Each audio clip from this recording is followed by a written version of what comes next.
Hey, yo, check this out. We got a real great service provided for you right now. If you're a serious artist looking to perfect your craft, get your music out there in front of millions and millions of views, then look no further than right here. Hip Hop News, Uncensored, Raw Hip Hop News, and the Uncensored True podcast are now running specials to promote your product. If you're serious about promoting your product on YouTube, email me right here at dlsmediainc1@gmail.com or my brother OGod at hiphopun.com.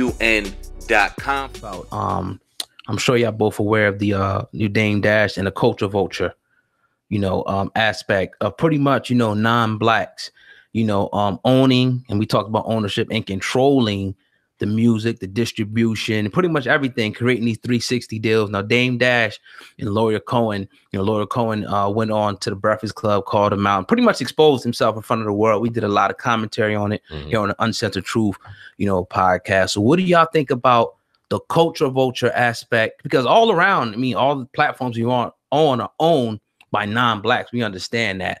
What can we do, to kind of counteract that, and yeah, what can we do? Both of y'all could take that. I'll stop right there. Hey, go ahead, man. Okay, well, number one, Dame Dash is my hero. Peace and shout out to Dame. That's the man.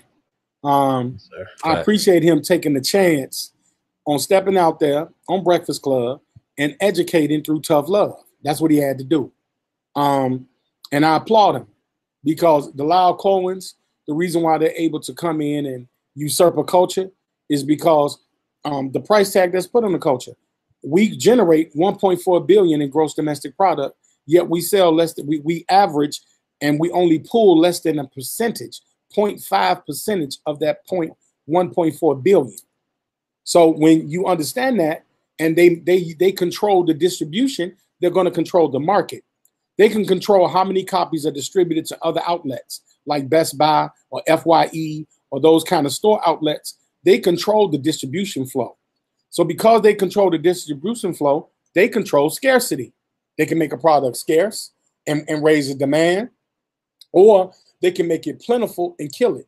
So what Dame Dash was saying is that own every aspect of your product, from the production to the distribution to the promotion, and keep everything in-house.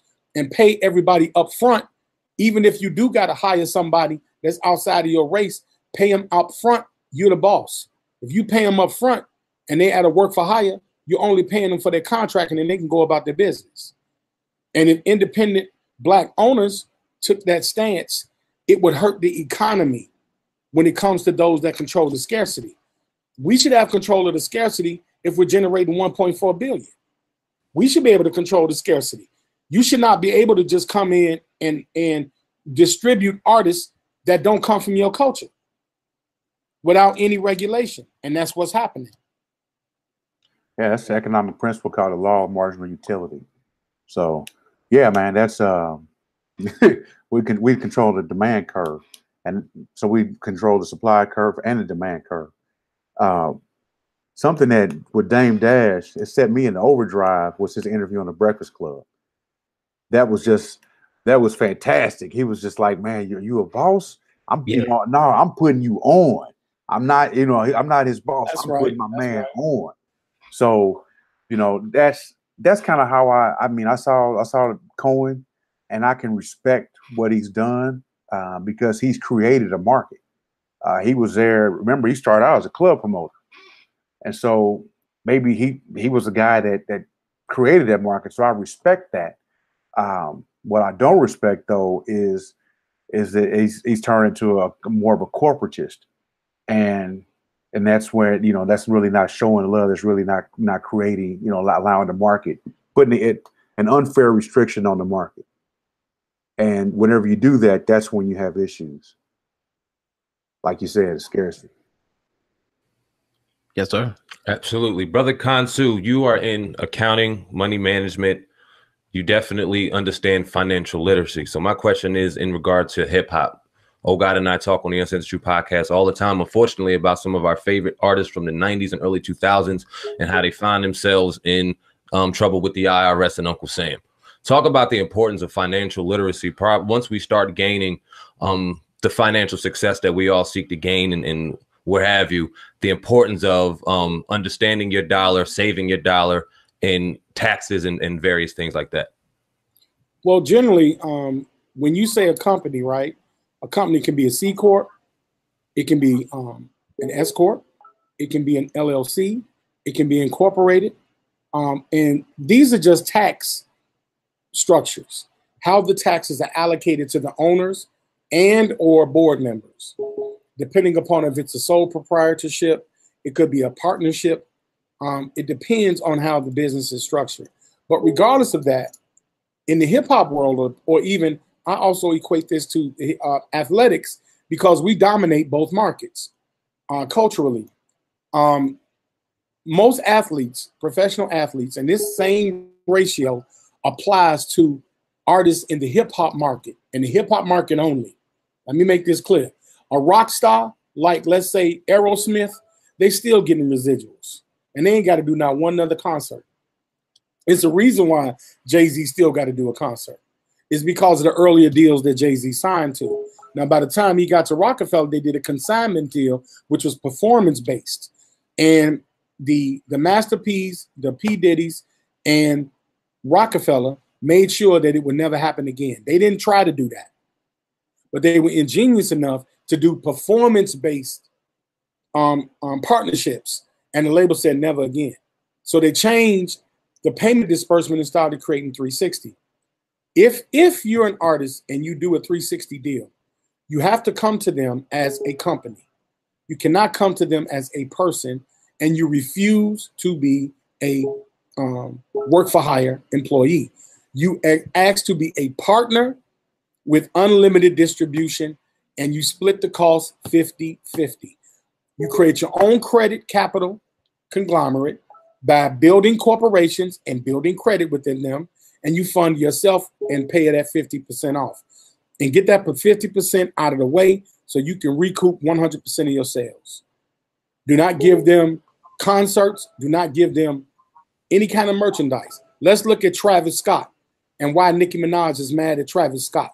She's mad at Travis Scott because he's beating her in the merchandising game, because he bundled his merchandise in with his music, because he knows that corner person-to-person sales of music don't exist anymore.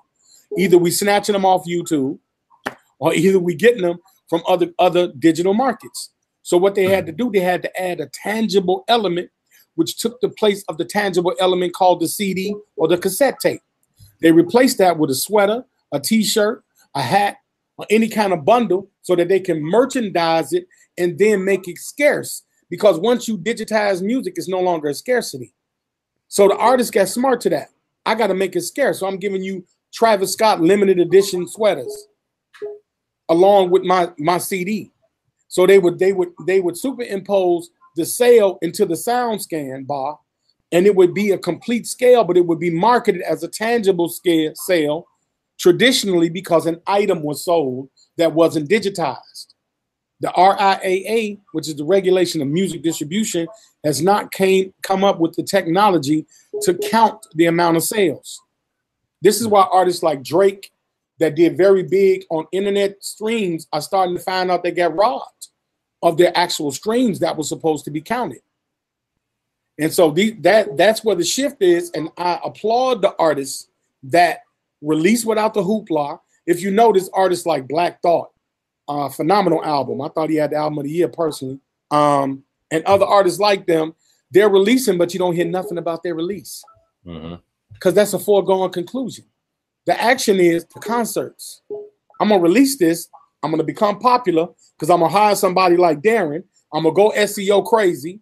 Then everybody going to know me popular-wise. So I can go to a promoter and say, I got 20,000 on my YouTube platform. I got 100,000 on my Instagram platform. Here are my demographics for this area. All you need is 3% of the demographics to show up. They filling this venue up.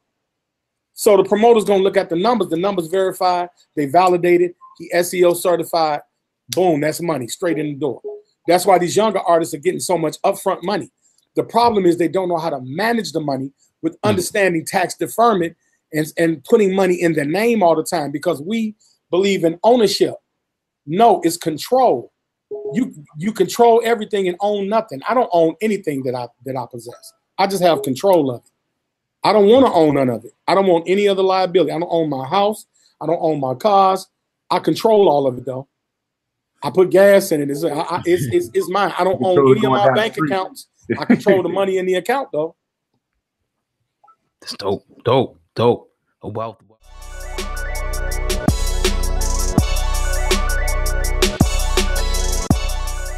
Do me a favor, family. Hit the link in the description box.